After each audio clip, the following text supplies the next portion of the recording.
budget by 2.5. No, that's not how it works. See, this is where people get confused, and I'm surprised because this dude's supposed to know his stuff. Let's begin with Superman. Now, this is a really crazy story, guys. Just the other day in the Hollywood Reporter, it was revealed that Superman's budget is actually much higher than what it was first reported to be. I'm going to read right from the Hollywood Reporter article because it's kind of mind-blowing and it gives us a lot of context. The article reads, last year, documents filed by the Superman production team with the Ohio government seeking incentives listed the gross budget of the highly anticipated July film as $363.8 million. When that number was reported, director James Gunn, who also runs DC Studios, lambasted the article. How in the world do they think they know what our budget is? He wrote on social media. In recent days, DC suggested the budget is a net $225 million after incentives and tax breaks. Yeah. See, that's the thing that you got to take into account. The other incentives and breaks that the city of Ohio is giving the studio for filming on location. So yes, that's what is so difficult to understand from that. And this is okay. So let's keep going. Yet one longtime financier says the $363 million figure isn't incorrect, and sources say DC. Well, it's not incorrect if that's the budget before the incentive. So they're not lying. And its parent could spend as much as $200 million on the global marketing campaign compared with the usual $150 million for an all-audience summer tentpole. Right. It wouldn't be a surprise since Superman kicks off the Gunn era and needs to work at the box office. Either way, between the production budget and the marketing, it's certain to land in the $400 million club. Now, there's a couple of things we got to mention here that make this story even more fascinating. First of all, the Hollywood trade's usually very friendly to the industry. They actually are there for the studios in a lot of ways. And so it's so wild that you have a Hollywood trade literally calling out the director and the president of a studio for lambasting an article which they are now reporting was accurate. Now, I think most of us know why this is going on. James Gunn has picked a lot of fights with journalists, with insiders, with scoopers. Yeah, I agree. I agree with him on that. I think James Gunn should let a couple of things slide. I don't think he should be so invested on arguing back and forth with news articles, especially like from THR, like a reputable news article, THR, Deadline, and so forth. I think he should, when he sees stuff like that, he should just like let it ride. It shouldn't affect my day-to-day business operation. He's kind of ridiculous on social media.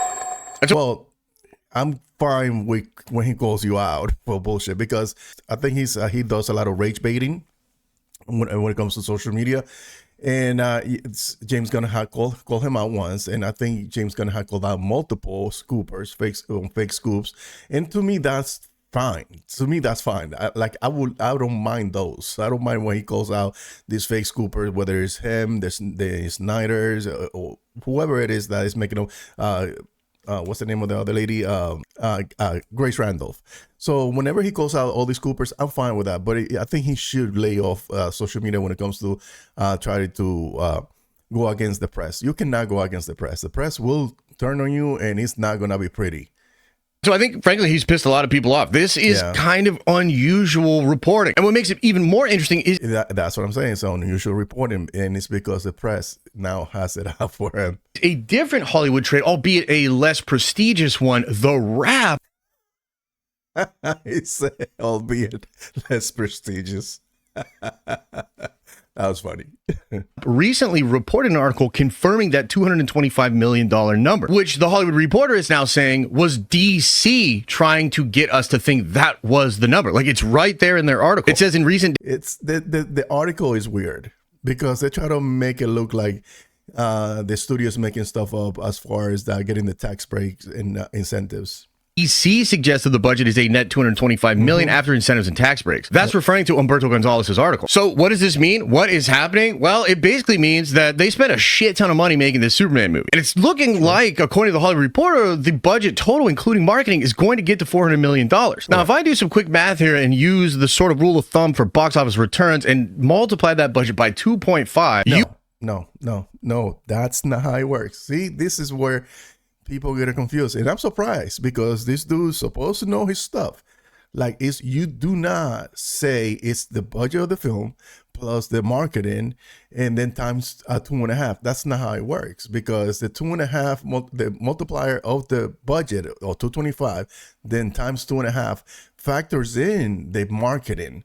So if they put in a little extra, that's fair, but that's not how it works. You do not add the budget of the film and then put in the marketing and then you do the math. That's not how it works. He should know better.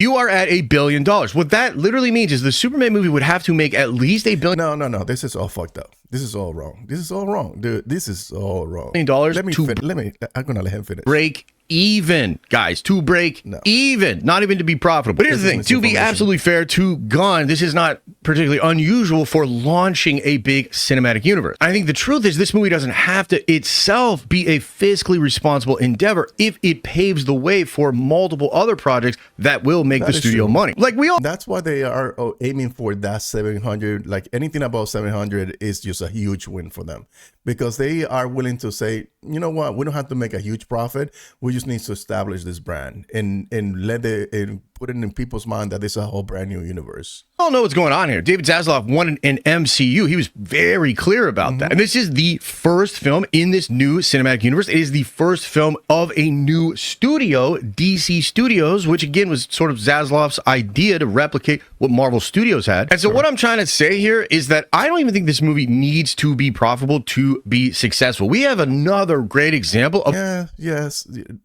movie that costs around $400 million in Mission Impossible, the new. Okay, I'm gonna cut it off there because he's just gonna ramble on. If the movie has a production budget of 225 and you use the industry standard rule that it needs to make 2.5 times its budget to break even, which includes the marketing, then the breaking even point is 562. This means that the film, say it with me, it just needs to make $570 million to start turning a profit. Now let's say, for argument's sake, what if you add another $50 million in the marketing? Because yes, Warner Brothers has spent more than usual to promote this film.